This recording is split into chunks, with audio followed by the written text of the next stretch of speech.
ಆದ್ರೆ ಇನ್ನು ಮುಂದೆ ನೋಡಿದೆ ಅಂತ ಆದ್ರೆ ಆಶ್ಚರ್ಯವಾಗುತ್ತಾ ಇದೆ. ಚಿಂತೆ ನಿಮ್ಮನ್ನೇ ಬಾಧಿಸಿದ್ದಲ್ಲ, ಇಲ್ಲಿರುವಂತಹ ಆಶ್ರಮವಾಸಿಗಳೆಲ್ಲರೂ ಕಣ್ಣೀರು ಸುರಿಸ್ತಾ ಇದ್ದಾರೆ. ಈ ದುಃಖಕ್ಕೆ ಕಾರಣವೇನು ಹೇಳ್ಬಿಡಪ್ಪ. ಮಗನಿಲ್ಲ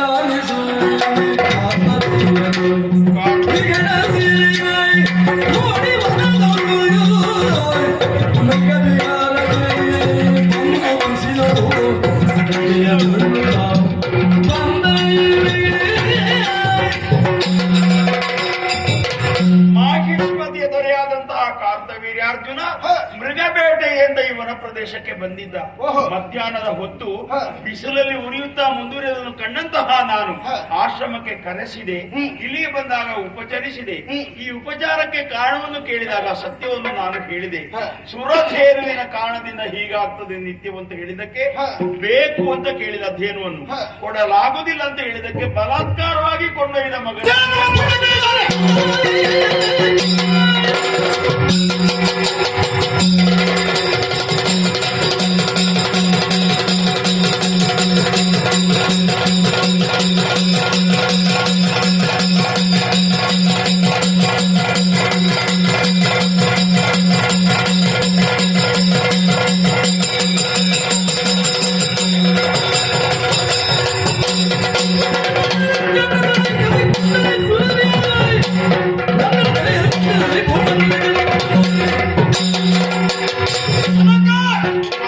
ನಾಡಿನ ಚಕ್ರವರ್ತಿಯಾಗಿ ಆಶ್ರಮವಾಸಿಗಳಾದಂತಹ ನಮ್ಮ ಆಶೀರ್ವಾದವನ್ನು ಪಡೆಯುವ ಬದಲಾಗಿ ನಮ್ಮನ್ನು ಕೆಣಕುವುದಕ್ಕೆ ಮುಂದಾದರೆ ನಮ್ಮ ಧೇನುವನ್ನು ಬಲಾತ್ಕಾರವಾಗಿ ಕೊಂಡೊಯ್ತಾ ಇದ್ದಾನೆ. ಚಕ್ರವರ್ತಿಯನ್ನು ಧೇನುವನ್ನು ನಾನು ಕರೆದಂತೆ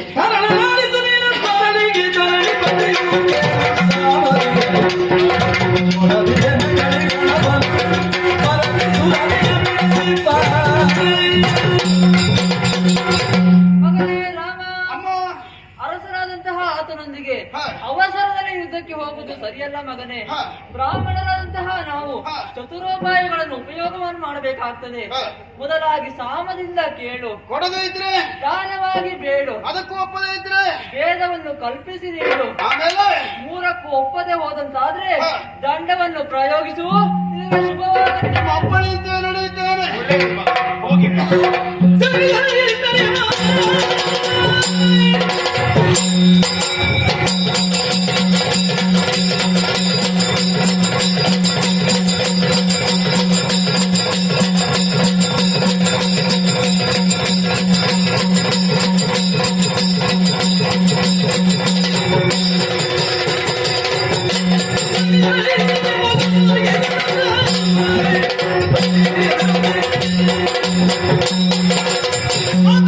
ಆಶೀರ್ವಾದವನ್ನು ಪಡೆದುಕೊಂಡಿದ್ದೇನೆ. ಆದಷ್ಟು ಬೇಗನೆ ಧೇನುವನ್ನು ತರಬೇಕು. ಅದಕ್ಕಾಗಿ ನನ್ನ ಪ್ರಯಾಣ ಮಾಹಿಷ್ಮತಿ.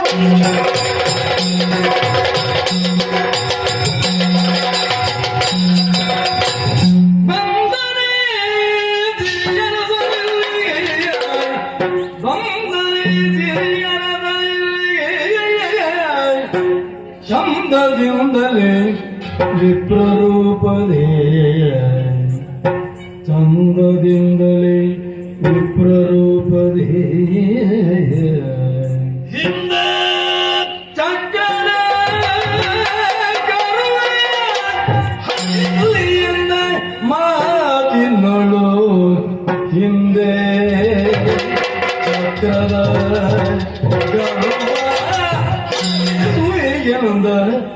ಮಾತಿನಳು ಬಂದನೆ ಸಿರಿಯ ರಸ ಇಲ್ಲಿ ಬಂದನೆ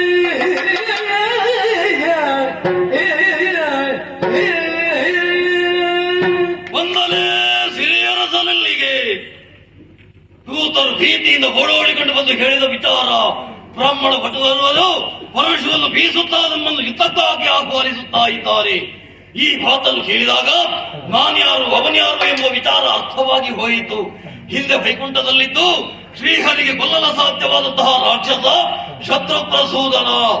ಆ ಹೊತ್ತಿಗೆ ಅವನ ಕೈಯಾಯುಧವಾಗಿದ್ದಂತಹ ಸುದರ್ಶನಾದ ನಾನು ಆ ರಾಕ್ಷಸರನ್ನು ಬೋಧಿಸಿ ಆ ಮೂಲಕ ಹರಿಯಿಂದ ತಾನೇ ಶ್ರೇಷ್ಠ ಎಂಬ ಹಾಗೆ ಬೀಗುತ್ತಿರುವ ಕಾಲಕ್ಕೆ ಶ್ರೀಹರಿಯಿಂದಲೇ ಶಪಿಸಲ್ಪಟ್ಟವ ಮಾನವನಾಗಿ ಹುಟ್ಟು ಅಜ್ಜಾನ ಸೂರವಾಯಿತು ಸುಜ್ಜಾನ ಬಳೆದೋರಿದ ಸುದರ್ಶನ ಹರಿಯ ಕಾಲ ಕೆಳಗೆ ಬಿದ್ದು ಬೇಡಿತೊಂದೆ ಮನ್ನಿಸನ್ನ ಬರಾದವ.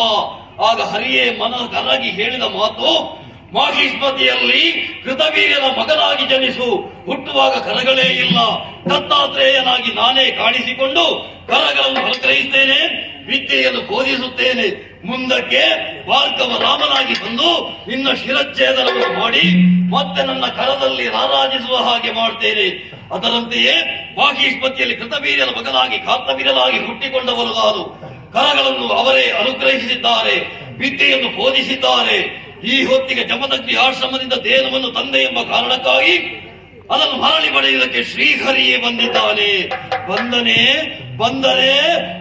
ಬಿಡಬಹುದೇ? ಜನಪದಕ್ಕೆ ಮಮಸಿದೆ ಚಂದನೆ ಅರ್ಪಿಸುವೆ ಭಾರಿ ಜನ ಮುಂದ ಸಾಗಿದೆ.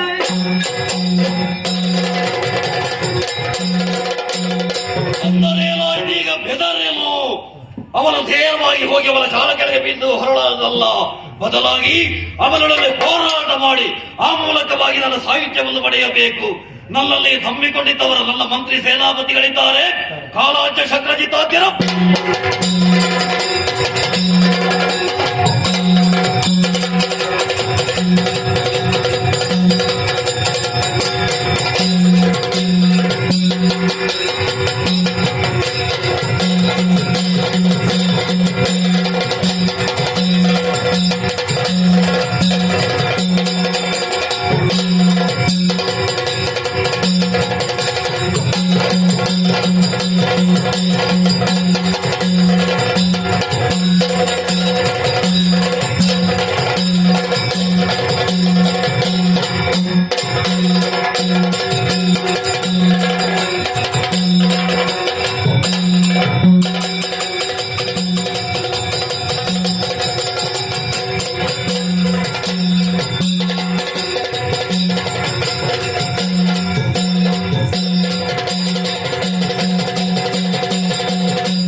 ಅನಿರೀಕ್ಷಿತ ಕರೆಯಾಯಿತು.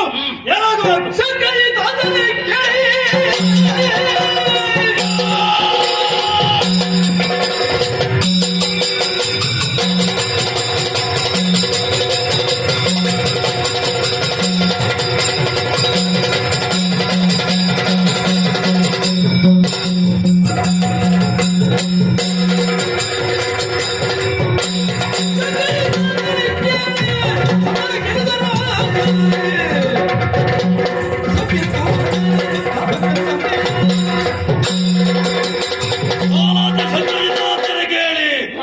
ಮೃಗಬೇಟೆಗಾಗಿ ಹೋದಂತಹ ನಾನು ಜಮದಗ್ನಿ ಆಶ್ರಮದಿಂದ ದೇನವನ್ನು ಬಲವಂತವಾಗಿ ಜನಿಸು ತಂದವ. ಅದನ್ನು ಮರಳಿ ಪಡೆಯುವುದಕ್ಕಾಗಿ ಅವರ ಮಗನಾದಂತಹ ಭಾರ್ಗವ ರಾಮ ಪರಶುವನ್ನು ಜಳಪಿಸುತ್ತಾ ಸಮರ ಆಹ್ವಾನವನ್ನು ಕೊಟ್ಟಿದ್ದಾನೆ. ದೇನವನ್ನು ಕೊಡುವುದ ಯುದ್ಧ ಮಾಡುವುದ?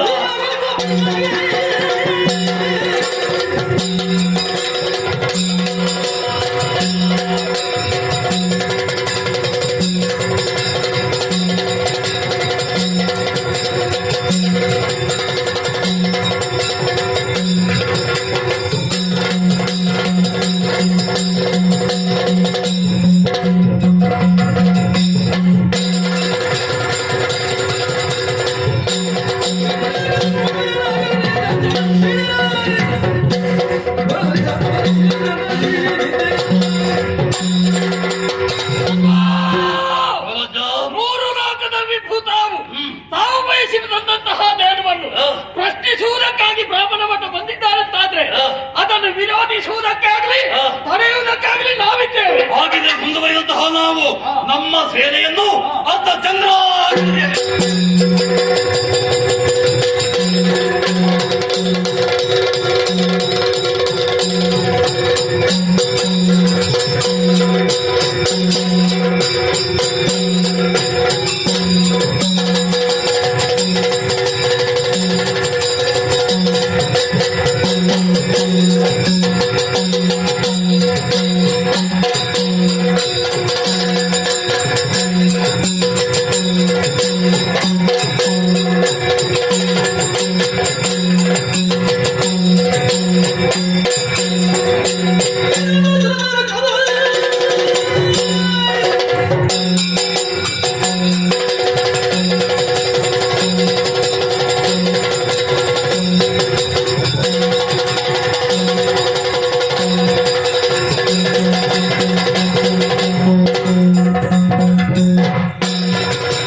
ಋಷಿಕುಮಾರ ಆಯುಧ ಹಸ್ತನಾಗಿ ಬಂದಿದ್ದೆಲ್ಲ ಯಾಕೆ ಬಂದ?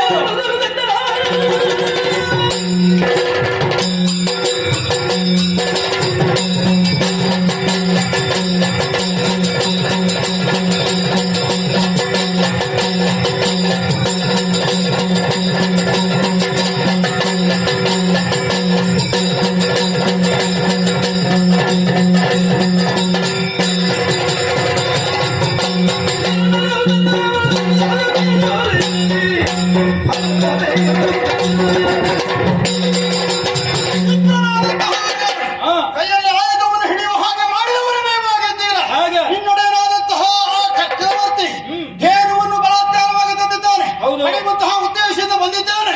ಕೊಡೆ. ನಾವು ತಂದದ್ದು ಯಾಕೆ ಅಂತ ಗೊತ್ತುಂಟು? ಯಾಕೆ? ಅಧರ್ಮ ಕಾರ್ಯ ಮಾಡಿದವರು ನೀವು, ನಾವಲ್ಲ. ಹೇಗೆ? ಚಕ್ರವರ್ತಿ ಅಪ್ಪಣೆ ಇಲ್ಲದೆ ಅಮೂಲ್ಯ ವಸ್ತುವನ್ನು ಇಟ್ಟುಕೊಂಡದ್ದೇ ಅಪರಾಧ. ನಮ್ಮಲ್ಲಿ ಅಧರ್ಮ ನಮಗೆ ದತ್ತವಾದದ್ದು ಹೇಗೆ ಅಂತ ತಿಳ್ಕೊ. ಅದು ಎಲ್ಲೆಂದೋ ಆಗಲಿ. ಚಕ್ರವರ್ತಿ ಇದ್ದಾನಲ್ಲೋ, ಹೌದು. ಅವನನ್ನು ಕೇಳದೆ ನೀವು ಹಿಡಿಯಿಸಿಕೊಂಡದ್ದು ಅಪರಾಧ ಅಂತ ಕೇಳುವಂತಹ ಅವಶ್ಯಕತೆ ಇಲ್ಲ. ಹೇಳ್ಕೊಂಡು ಬಂದಿದ್ದೇವೆ. ಹೌದಾ? ಕೇಳಿದ ನಿನಗೆ ತಕ್ಕ ಶಾಸ್ತಿ ಮಾಡಿ ಬಲಾತ್ಕಾರವಾಗಿ ತಂದಂತಹ ನಿಮಗೆ ಸಾವು. ಅದರೊಟ್ಟಿಗೆ ನಿನ್ನನ್ನು ಕಟ್ಟಿ ಹಾಕ್ತೇನೆ. ನೋಡೋಣ.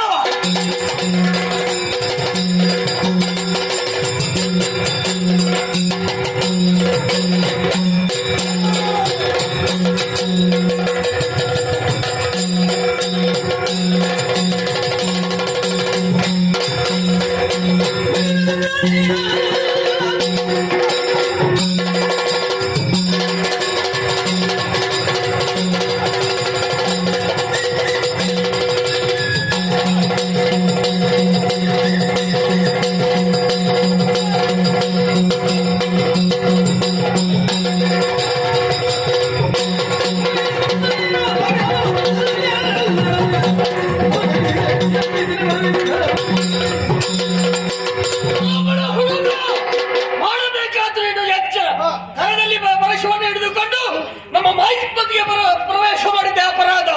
ಯಾರು ಧೇನುವನ್ನು ಎಳೆದುಕೊಂಡು ಹೋಗುವುದಕ್ಕಾಗಿ ಬಂದದ್ದ, ವಿರೋಧಿಸುವುದಕ್ಕಾಗಿ ನಿಂತವರಲ್ಲಿ ಬಂತು.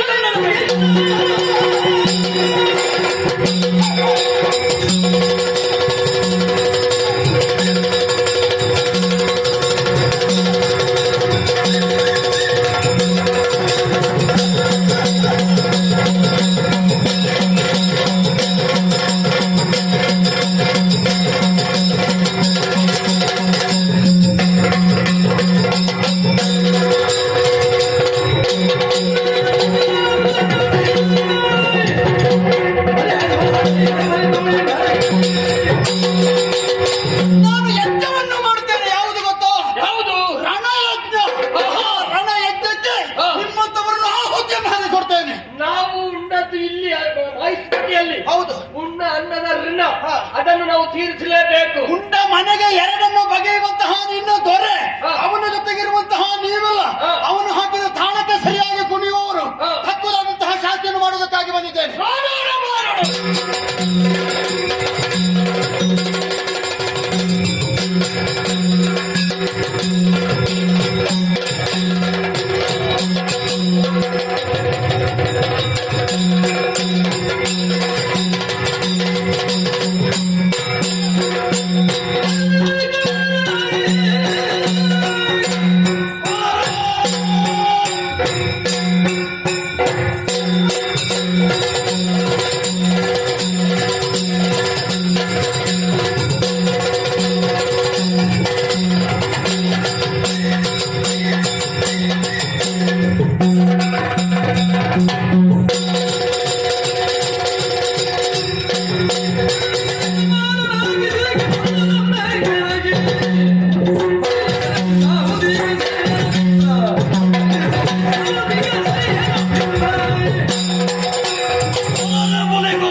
ತಲೆಯಲ್ಲಿದೆ ಜುಟ್ಟು, ಕೈಯಲ್ಲಿರಬೇಕಿದ್ದು ದರ್ಬೆಯ ಕಟ್ಟು, ಬದಲಾಗಿ ಪರಶುವನ್ನು ಬೀಸುತ್ತ ನಮ್ಮವರ ನಾಶವನ್ನು ಮಾಡಿ ಮುಂದಕ್ಕೆ ಬರುತ್ತಾ ಇದೆಯಲ್ಲ, ಯಾರು ನೀನು?